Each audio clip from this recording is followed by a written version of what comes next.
Here we are again on Thursday, the 29th of June, 2023, and this is EdenOS weekly meeting. And I say welcome to those that are here already, and welcome to those who might see this later on as a recorded version. And we have a bit of an agenda. I'll put it on the screen. Hang on a sec. Here we go. That one should do it. All right, so here is a quick run through what's going to happen over the next 1 hour roughly. So we start with regulations. Dominic have accepted to give a little bit words on that one, experiences among recent registrations, certain areas. Number two, EdenOS recent issue on the API and how it affected our UI on community page. Item three, UpVote, the primary election tool together with EdenOS. We explain a bit that one. It's been discussed before. Number four, worksheet, fund distribution numbers. We explain a little bit further what that is and how that's going to work. Number five, donations toward the wgfunds.eden account for the working groups where we are lacking a bit on donations. But anyway, number six, bylaws proposal. And that will be a bit focused on the dispute, dispute resolution, we call it. And we'll talk more about that later. And then other matters where there are one or two I have in mind, although not, depends on the time, how that works. And that's what we're going to work on. I'm not going to ask for adoption, honestly, because we've got a tight schedule and we need to run through this. Anyone want to raise something else? Bring it up and in other matters if the time allows. Thank you. No, okay, Dominic, I give you the word. All right, thank you, Lenny. And so what's been on everybody's mind is this idea of, what's the compliance and regulation around a DAO? If Eden decides to go for this vision that's been created, the idea is to potentially inhabit a Hypha DAO. And, what does that mean? Are you covered, for any liability if the DAO is sued, or if you're sued individually based on your actions in the DAO? How does it all kind of lay out? Now, I'm going to give the disclaimer. I'm not an attorney.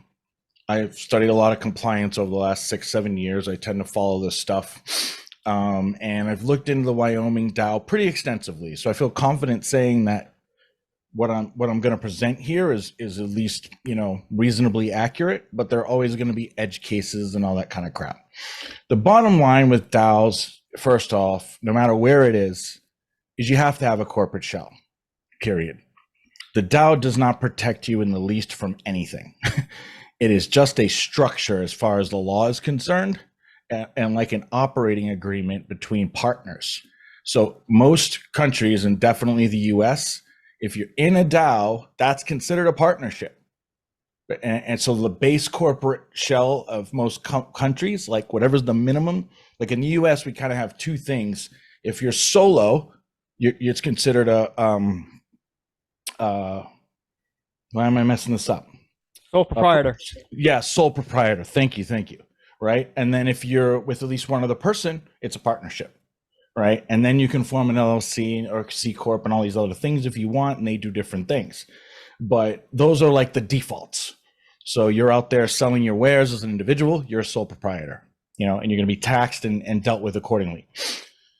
Now, the thing about sole proprietors and partnerships is you do not have any corporate protection, right? So if somebody sues this business or venture, you're getting sued personally. Your personal assets are up for grabs. All DAOs, as far as the United States are concerned, right now, if they do not have another corporate designation, you're personally liable. Right now, in the United States, Eden members would be personally liable if something went down. There is no protection.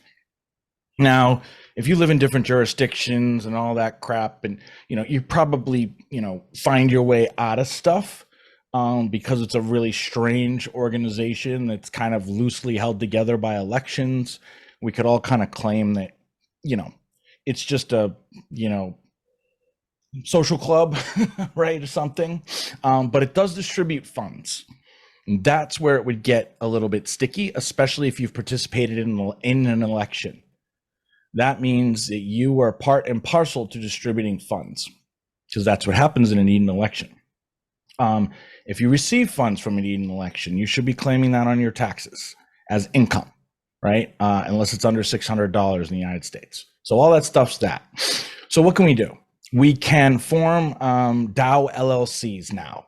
These are specially designated DAOs. So the Wyoming one is pretty straightforward. It's an LLC by its very nature. So fundamentally, it functions as an LLC, and they say it has a DAO designation. So it's a special LLC. So that means that for all practical purposes, you have all the protections of an LLC. You do have a corporate shell, right? You're not personally liable. But the killer part is no fiduciary responsibility for the individual. And that is of crucial importance. That means that if I'm, Liechtenstein one works too. That's what Haifa's doing, actually. That's what we're doing. We're Liechtenstein. So we're in the LLC, no fiduciary responsibility. What does that mean? It means that if Lenny's over there, embezzling funds and riding around in his new Bentley, you're not in trouble. He is, right? As an individual, if he commits a crime, or the DAO itself could potentially be in trouble if it was doing something illegal, but you are not the fiduciary. You do not have straightforward responsibility for the treasury and so on. It's a collective. And the element of it that's different is in a regular LLC, you just kind of go in there, you form it, whatever. You have your partnership agreements, operating agreements, if you want it, not really required, but Bob's your uncle. But in a Wyoming DAO, you must have an operating agreement. That's where the LLC DAO comes in. And it can be smart contracts or it can be written out. It's up to you. They accept both. So that is effectively the element that makes you a DAO that has to be approved. And they do that because in Eden, for example, we have the straightforward election process, right? And that's how we distribute funds. And they want to know the mechanism. That's sort of like what you're committing to. And that's why they're willing to release the fiduciary responsibility on the individual, because they're looking at the smart contracts and the way it's distributed. And they've been wise enough to say, if this is a fully decentralized operation and the election has a very defined process, then we're not fucking worried about it. It's not that big of a deal. They're doing this. We know what they're doing. Yes, the people need to realize they have to claim funds as income. But beyond that, there's no big problem here. We don't have to get crazy about it. We're not talking about securities and any of this other bullshit. Now, having said that, Eden, in my opinion, I said this to Dan Larimer in March 21. I can show you guys the documents. You should have a company. We are taking risks every day by being in Eden. Again, I know someone can come in and give me an edge case and tell me why they're in fucking Zimbabwe and they're going to be fine. And that's probably true, but that's not true for me in the US or anybody else. And that's probably not true for people in most of Europe and Canada and so on, right? So maybe there's an edge case law. Maybe you're a genius and you've done some weird maneuver and put a document in the blockchain somewhere that absolves you. I don't know. But for the average person who's not a superhero, you could be in trouble. So it's about $150 to form a Wyoming LLC. This is not big money, It's pretty simple. And Wyoming is especially cool. And here's why. In Delaware, in the United States, that's a state in the United States, and that's where most of our C corporations, public corporations, are housed, because it has the biggest amount of case law, it's very corporate friendly, and so on. In that state, though, you have to have your ledger of your owners or partners, shareholders, public, the founders. In Wyoming, you don't. It could be private. So what's especially cool about that is a couple of us could just form this on behalf of the LLC. We can choose to remain private if we want to preserve our anonymity, but we don't have to name all the members. And it doesn't have to be this big public thing where everybody's going to see all the people who join Eden and form the LLC, which I think would come in handy, especially for crypto heads.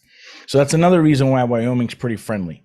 Beyond that, Wyoming's got the best crypto regulation in the U.S. They've got banking licenses for crypto. Kraken, I believe, has one. If Coinbase doesn't have one, they will soon. Like, they think this stuff's all bullshit. They are not in league with the SEC. They do not believe everything's a security, and they're going all in on crypto. I've literally talked to the Secretary of State in Wyoming. It's a small state for the U.S., and like, we can get them on the phone. We can get a meeting. So everybody can hear this, I'm sure, because they want this to happen. This is their bet, right? Their bet is they're going to end up with a bunch of companies that are going to come there and do this. And that's going to give them some, business and notoriety and so on. The other element is Wyoming doesn't have state taxes. This is important because that means we only have to file one tax return and it's federal. That's it. So we don't have too many complications there. That's a very straightforward thing to do. And we only have to file if we have income, right? But again, the ENF gift would be considered income, right? What we do with that, I don't know. That's prior to the LLC. We could all kind of like roll the dice and be like, fuck it, we're not going to claim that. And we could just take whatever's in the kitty now and we could claim that, right? That would be capital in. That would be on our balance sheet. Whatever's left, right? I don't know, 100K, like boom. We'd capitalize the entity with that. We'd claim that, so to speak. And then we'd need to pay taxes on it at year end. I mean, if you're trying to be especially good boy, you pay them right away. But you don't necessarily have to. What else? I don't know. Let me just allow questions. That's most of it. But final thing. If we're really going to go for this, venture thing, incubator, whatever, we're distributing money, like, we have to have this, like, no question. And it's actually not that hard to register as an investment fund, a hedge fund even. Like, we could do that. We could pull that off. That would cost us probably a couple grand and we need lawyers, but like, it won't take years and years and years. Like, we could do this in probably a couple months. And at least call ourselves like an investment trust or something, so that now we all invest or we put funds in the projects. We don't have to worry about securities laws and fucking, whether or not you're what's the rich investor called? Why am I'm working too much. The investors who make a lot of money have special things. They're called something in the US. Anybody? Bueller? Anyway, there's certain, restrictions on if you don't make a lot of money in the US, you can't invest in early stage startups. It's really accredited investors. Accredited investors have a certain income or a certain amount of money in the bank, and they can kind of do whatever the fuck they want. Chris has a question here. Do we need to have a fund administrator? I can't answer that directly, Chris, but probably, right? I mean, you've been through some of that process. I know Helios was trying to do that. That's why I'm asking, because the fund administrator piece for a VC is like, you kind of have to have it, and it wasn't cheap. So I'm just curious if you have any thoughts on if we go down this VC route. There's other kind of boxes we need to check, and maybe we don't want to be a VC. Let's pick a different term. We don't want to use the term principal partners. Let's pick another word. Like there's things that I think we're just don't. I believe you can form something called like an investment trust, right? And it's more like they treat it like they would. You know how employees or people sometimes get together at work and they invest in stocks together and they create like an investing club. Like that's, I think, what we'd want to call ourselves. And then that way it's a private thing. We just invest in projects. We're allowed to do that, and we don't have to fucking worry about it. Yep. Private member investing club. I wanted to mention something. I know you just talked about taxes, and I live in a state with no state income taxes and have an LLC in this state. But by default, an LLC has pass-through taxation, so it goes through to the members. So, but I don't know how that would work when you got foreign nationals as members of a U.S. LLC. So I don't think as an entity we would be filing federal taxes. It would all pass through to the members. Is that accurate? No, I mean, I don't know. I've had LLCs and I still have to file the taxes. Pass-through income is the profit, right? Well, pass through. I mean, let's say you make revenue, you subtract expenses. So any profits that you make passes through to the members. in proportion to the equity that they have in the LLC, Right. unless Right. you're taxed as like an S corp, right? And Right. then you would pay corporate taxes. But if it's a straight up LLC, you wouldn't have the But you entity still itself file a wouldn't pay federal taxes. return, right? I mean, you still Not have to as an file a return. not as the entity. The members would have to claim the income that they Oh, received no, on, that's not. on their individual tax returns. Yes, I don't know. That's not how I've done it. Well, that's how I've done I had it. to file a federal return, and then there's a sheet that's a pass through. It's form like 11 something, and then I have to file that on my personal taxes. So there's probably different ways to do it. If you're a solo member of an LLC, it might be different, but I believe if it's a group of us, we're going to have to file a federal return. But maybe not. You could be right. Patrick has his hands up, or one of them. Yeah, it's not even about US. In Switzerland, that's the same. You have an LLC, I have an LLC, I am alone in my LLC, I pay my taxes. The difference in Switzerland, you are not subject to, you are not taxed on the capital gain. So there are more freedom.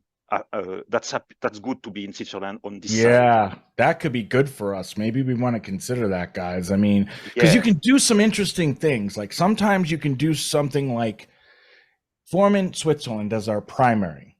Now, when you have US people, you always have to deal with US fucking laws. It's bullshit. But we could maybe do something like form a US LLC and then the way the relationship is to the Swiss thing, I don't know the legal, but the bottom line is we only have to deal with profit coming over. Yeah. And if there's no capital gains taxes, then we don't have to worry about it. You know, sure. Like we say we paid them in the main entity, we're a subsidiary, right? Yeah. And we deal with the taxes that way, and that could be really beneficial, possibly. I would just say, so on the capital gain, more freedom for that. But because we are a DAO, EdenOS is a DAO, is supposed to become a DAO. And election 7, it's not even coming because we are doing sandboxing, testing, and continuing what is written into the bylaws, into the purpose paper. And so that will be not even before October that we can begin to discuss if there are more engagement, more people that want to continue in the ship. So all what we are discussing now is beautiful. Thank you for that. But just to say, that's not for nothing, but that's too early. And the real time to discuss that is more in October. And about the administrator of VC, yeah, you need to have a fund administrator. Yeah. Well, just a parting thought. The reason why we're talking about it, Patrick, is the election's coming. And we want people to know what this would look like if they voted on it. Yeah. Just so they know, have an idea, right? You have an idea. You're a businessman, right? But a lot of people don't. So we're just trying to make sure that everybody has the right information. So if they actually vote for this, they don't go down the road like, what the fuck? There's a LLC. Like, what's all this? You know, like I thought I was just going to get crypto and get rich, right? Like, no. We want to give people the big boy discussion. That's all. Yeah. Mo has his hands up. Yeah, the idea is that to give people that big boy discussion, to have them already get in the mind frame of what's going to look like 3 months down the line, where we're going to be at. It would be a disservice to everyone that votes for this in a week, that then realizes 3 weeks down the line that this isn't what they want to be a part of, or a month down the line, or 3 months down the line, even worse. That would be a waste of their time and a waste of ours. We want to align the community as much as possible, have everyone be on the same page as much as possible, and be knowledgeable participants. Yeah, this is a big deal. I mean, don't get me wrong. This is a big deal. I think it's groundbreaking and amazing and would be a hell of a thing to do. And we could probably really dig in and maybe even, just get some love from some of the jurisdictions, as Patrick was suggesting, like Sandbox, right? Maybe get some of these other regulations that could help us and protect us for a while as we're figuring things out. Possibly even some tax situations that we might be able to take advantage of. But it would be a very, very cool thing to do. As far as I know, no one in the industry has done it legit. Right. There are obviously DAOs that are investing in projects. That's been happening since the Ethereum hack, back in 2017 or 16 or whatever that was. But, nobody's done this. It would be groundbreaking. So it would be also very good PR for EOS. Unfortunately, I have to leave you all. Thank you for indulging me, and I hope that helped. But, from my personal perspective, I think it'd be pretty badass to be individually named in a lawsuit from the SEC. I think that'd be pretty cool. Not everyone might think so. But anyway, thanks, Dom. Much appreciated. Okay. He's still up. Oh, he jumped around in the corners here. Any final words, Dom, or shall we consider that you have left the building? I just want No, to say, that's it. Just thank you guys, and I hope it helped. That's it. Thank you. Okay, Patrick, you can have a short word. Yes. Yeah, before that, Dom, go. Thank you very much, Dom. Just want to say that the FINMA themselves, they see the EOS token as a utility token. And if you don't know what is FINMA, I think Dom knows, but maybe other people don't know because that's a thing maybe in US not known, because you speak always about SEC, but FINMA is another regulation thing, and they see the EOS token really not a security token. So Eden is on EOS. So I think that would help us a lot. Continue like this. That's perfect. Yeah. Yeah, I think you're absolutely right. It would help a lot. Well, similar in the US. I mean, I know the Block 1 lawsuit didn't clear EOS. I kind of thought it did. I was wrong about that. I've heard more, but it did set case law precedent, right? They didn't get charged with selling securities. That's important, because if something did come up, that would be something we could use and say, well, listen, you guys had a lawsuit around this. Why didn't you name this a security? Why didn't you, nail them on a $4 billion security sale? Because the penalties on that wouldn't have been 25 million. It would have been jail time, right?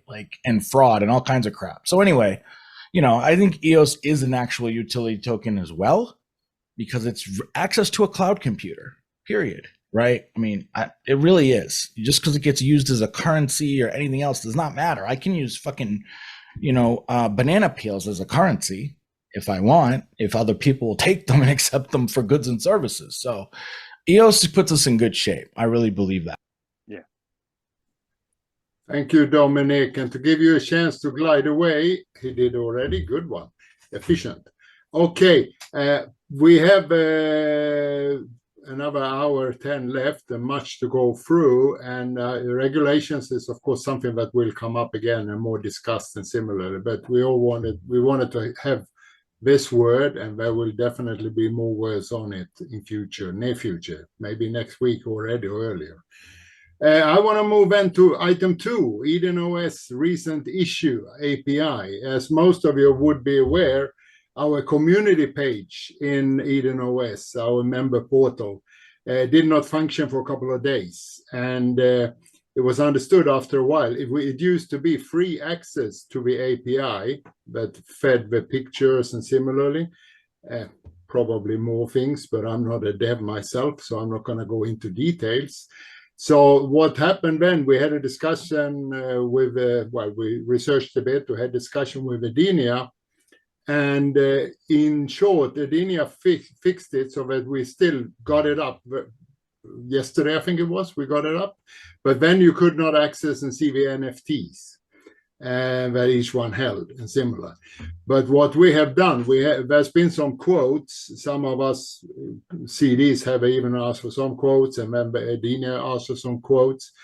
So we are actually about to sign up now for a monthly fee of $300 to have access to the API. So that, because it's very important with these pictures and live NFTs and similar, due to the reputation system coming up and a number of other issues. So for time being, this is a kind of a monthly running. And so we'll see. We can, like most, not contracts, but most of these kind of agreements, it run on a monthly basis. So if we, for some reason, change our minds or whatever, it can be changed. But for now, we will be back in API, normal functioning, in view also that we have an election coming up. So we don't want to have unnecessary glitches.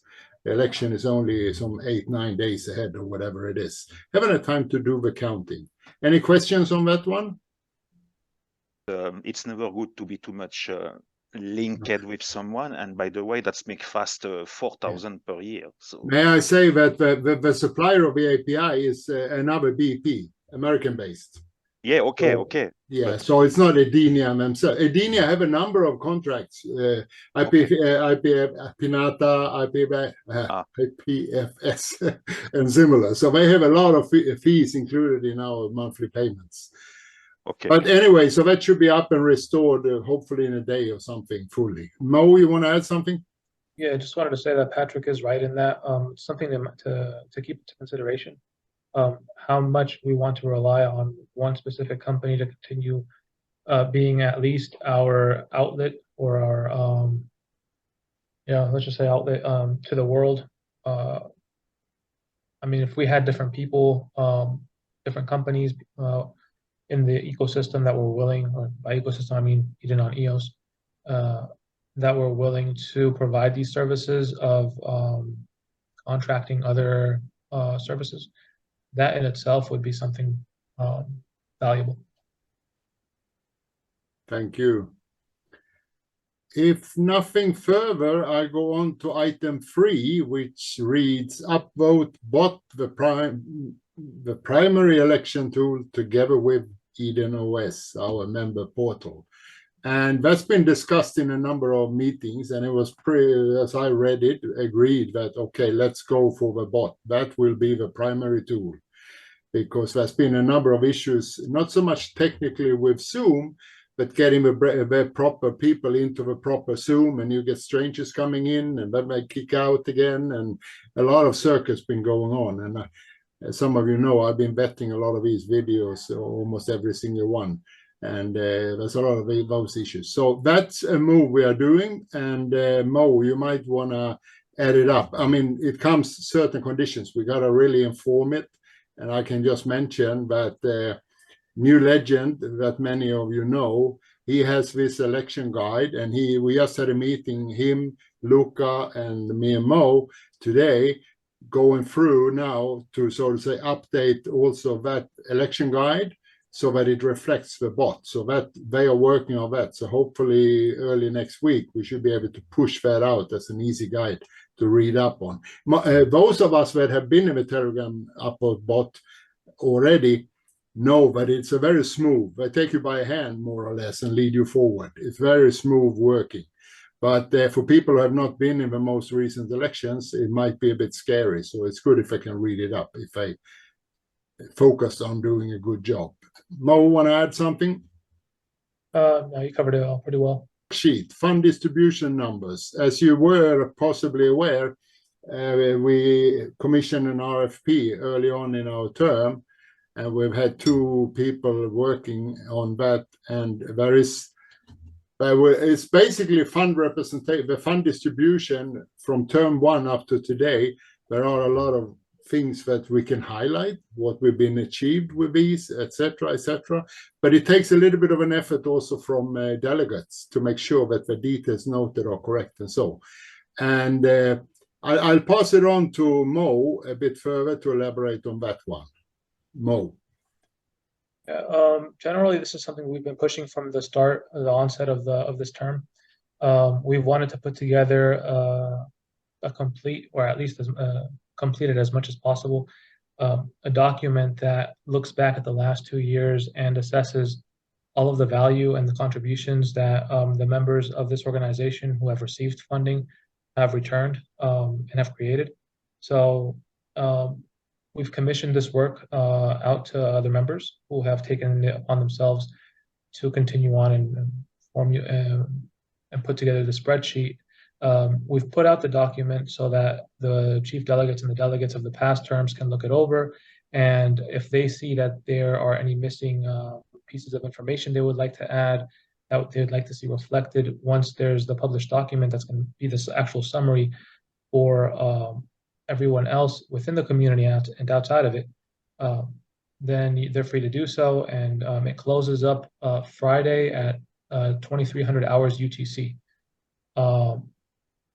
Hopefully they can, all of the delegates and the chief delegates will contribute to that, and we'll try to make it more complete. We're sure that it's missing some pieces of information because the blockchain is not entirely the best source, and it would be best if people would be more forthcoming with any other pieces of information that they could provide where the picture could be more complete.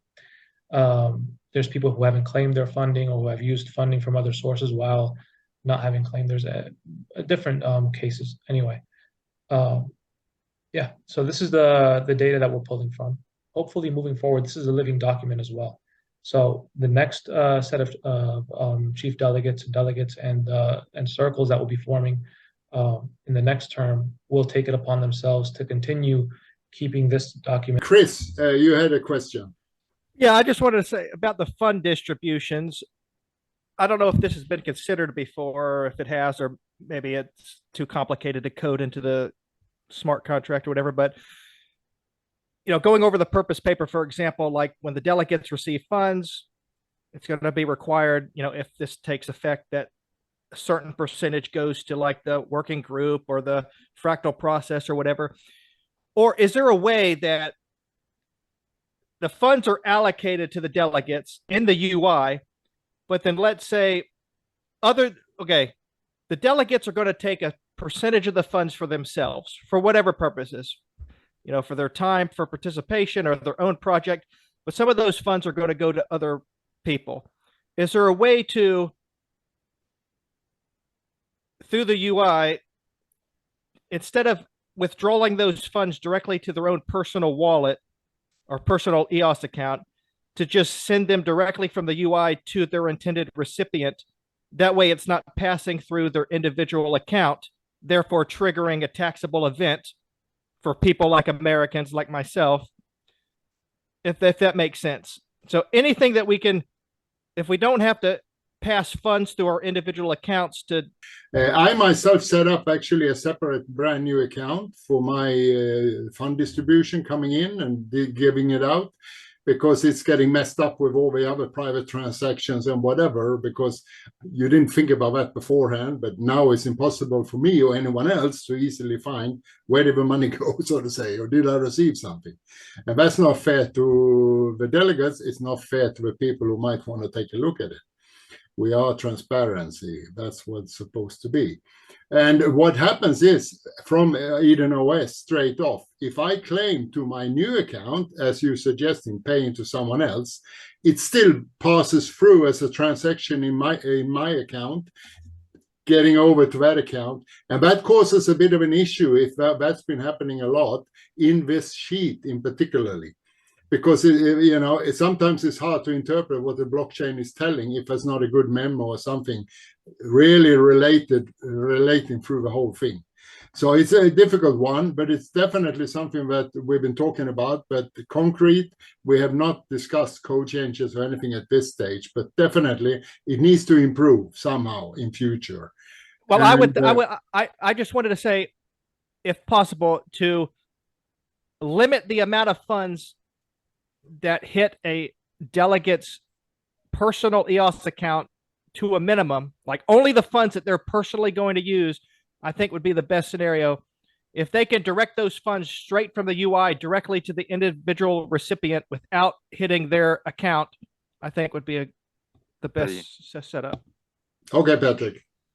Yeah, so Edenia this time, I'm sure, for the UI, when we withdraw our funds, that was supposed that we can, into a drop-down, select the for which category from the Spend Explorer, because Edenia has developed the Spend Explorer Edenia account system. So that would be nice if the UI could be synchronized with this Spend Explorer and doing like a guided thing. Like this, you can only withdraw your funds to send to a particular account. And then also with the VC coming, I think we can, that's not the idea to take the funds for a particular project, because otherwise we do the same thing that we have made into the past. We come to the election, maybe 1 week before, oh, I have a good idea, and then you are promoting yourself and not really into the vein that you want to push forward. Correct, Mo or Lenny? Yeah, well, I was actually going to pass it to Mo to maybe respond on that one and continue. And he put something in the chat just now that's very important. I'll let you. And Chris also asked that into the chat now. Yeah. Yeah. You're right, Patrick. Basically, hopefully, if we promote this correctly, and we'll be announcing it at the beginning of the election, we'll take the time to inform everyone of all of the updates and the proposal and all of that, and ask that people promote themselves as delegates in the role as defined in the purpose paper. So you're not presenting yourself with a project that you want to accomplish, but you're presenting yourself as a delegate who is supposed to be able to go out into the world and get projects, as someone that's going to dedicate themselves to being an active member in the circles and maintain the organization, the governance structure from within, all of these kind of things. And to what Chris was asking, do delegates actually get access to funds that they can choose what to do with? I thought that functionality is being removed in light of VC investments. Correct. From one end, there's funds that will go out to the delegates for payment, not for them to supposedly go out or make promises to use for their projects, but as a salary, as income for themselves. They are free to do with it whatever they want. But to my answer, at this time, no code changes will be made until after the election. So still, what we're asking, or what we will be asking the delegates and the chief delegates and the members who vote in the next election is to do it voluntarily, to voluntarily commit to this vision. If they voluntarily commit to this vision, they'll do with the funds what is being asked of them throughout the term. And if we see that it's moving in that direction, then and meeting the metrics that are outlined in the roadmap, then by the end of the term, we'll be creating an LLC or whatever a kind of regulatory framework we need. We'll be requesting funding from whatever organizations we'll need to request funding from. We'll be doing the code changes that need to be done to modify this organization to what it needs to become, and so on. But until we have that commitment, and we can see that members are actively invested in that roadmap and in that vision, doing anything else would be a waste of our time. We need, first and foremost, to get as much of the community involved in speaking what their vision is and what their intent is as possible. And that's through the elections. Okay, thank you, Mo. And with that, so please have a look at that. It sits in the sheet. You find the link, and similarly also in our EdenOS community Telegram group. So please review if before the deadline, Friday, 2300 UTC. Yeah, it is into the working group admin finance election, that you find this. Correct. To answer Chris's question, at this time, we're not really trying to advertise individual members' contributions to these kind of things, just because, as you know, people can be antagonizing, I want to say. So without putting too much focus on that, if they themselves want to come forward as the creators, that's fine. Whoever cares to find out, I'm sure, can go through and find out who has been interacting with who and whatever. But if I remember correctly, there's 80 delegates that need to, so to say, review this. So it's not an easy task to individually go out and such things. But that's why we're giving it a little bit of time now. And this is a living document. So although maybe some people will not have a chance to look at it before now, it will be transparent if there's any changes, improvements, or clarifications, or whatever later on, because we want to see the positive sides also, because we easily forget about all the contributions EdenOS actually have done through individuals and projects over the previous 5-6 terms. So there's many different positives of it. And of course, there might be, because remember, the bylaw is quite simple. It is no rules what to do with the funds. That's what our bylaws are currently. Okay, Patrick, you get a quick one. I see a message of Chris. Movement of funds, if not known why, shouldn't be defined for someone. That's bullshit. Yeah, totally agreeing. And by the way, we are doing all what is doing Mo and Lenny to go backward in October 21, first election until now, and making a worksheet per member into a workbook. That's a task, sorry to say, a little bit monkey task, but when the UI will be linked with the Spend Explorer, then I will say that will be well automated. And now the question remains in all case, who is tracking the change into the spreadsheet, into this spreadsheet? Who is doing that, this tracking? Currently, the document, I believe, is under my account. So I'm tracking it. Okay. Right, and Chris was also maintaining a workbook on his side also. I think if we reconciliate the two workbooks, he has put a link also here. Yeah, but anyway. I believe I have looked at that also and similar as one of the tools and avenues to clearer see what happened in blockchain. And I greatly appreciate Chris's initiative in that he was one of the first, if not the first, better said, yeah, he was the first one to move that initiative forward and to start trying to track that. I made sure to make that information available for those that that continued his work, basically. I did want to ask one thing. Why say leave it as unknown? Is it written down in a different way? Yeah, it says I took 12,000 EOS as a salary. Where'd that come from? I like to ask the person who made that decision for me, but you won't reveal who did it. So now I'm stuck just kind of. You don't remember? That was me sending you. No, that's a joke. It's bullshit. That's not. I didn't take a salary, and if someone had asked me the question, I would have provided an answer.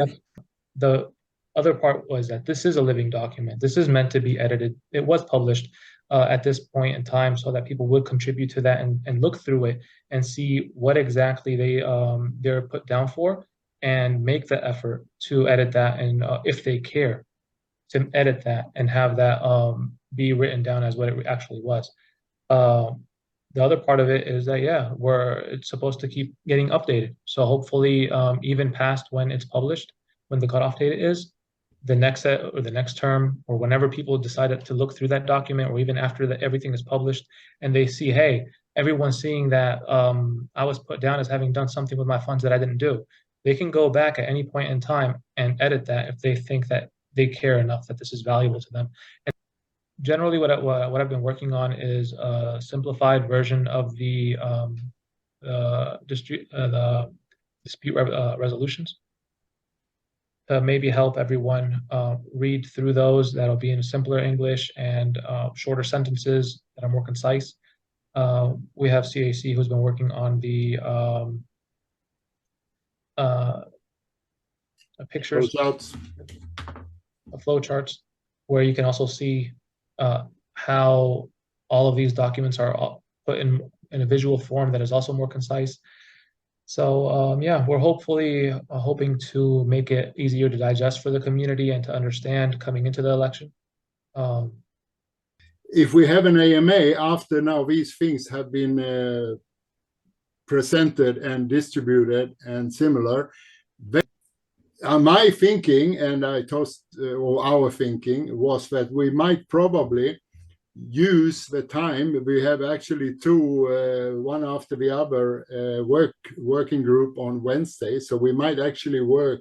I mean, we don't really need it for that one so much. We can change the time for one of them.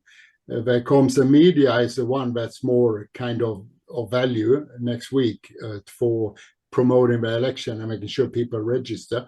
But an AMA that maybe starts, we're not going to mention the time, but Wednesday afternoon, it will be announced when and where and how.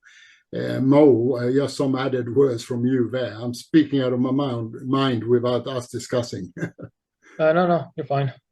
Yeah, so it possibly tentatively 1400 UTC Wednesday, tentatively, but need to confirm it, and we will advertise it. And there will be a live AMA like this one, and we can discuss and take, explain further, show more, discuss it, and not a 1 hour limit, because if there is much discussion, it's worth to go through it already now, actually.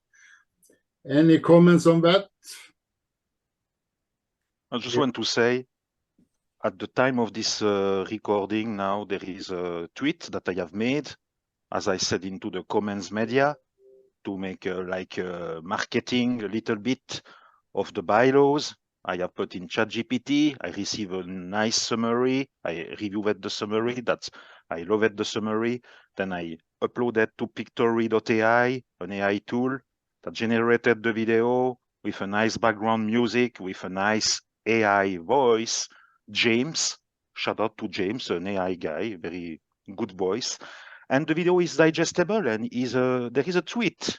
So if you want to retweet this, that will be no issues, because we don't speak about LLC, nothing about this. We just speak about how to do the things at the level structured. So this is this tweet. That's my contribution for comms and media. And that's all for me. Okay, guys, that was a nice meeting. We will wrapping up here. So I encourage you to raise your hand. And I will do the countdown. 3, 2, 1, 0. Go, EdenOS! Yeah. Good meeting, guys. Take care. Thank you. Take care, everyone. Bye. Bye.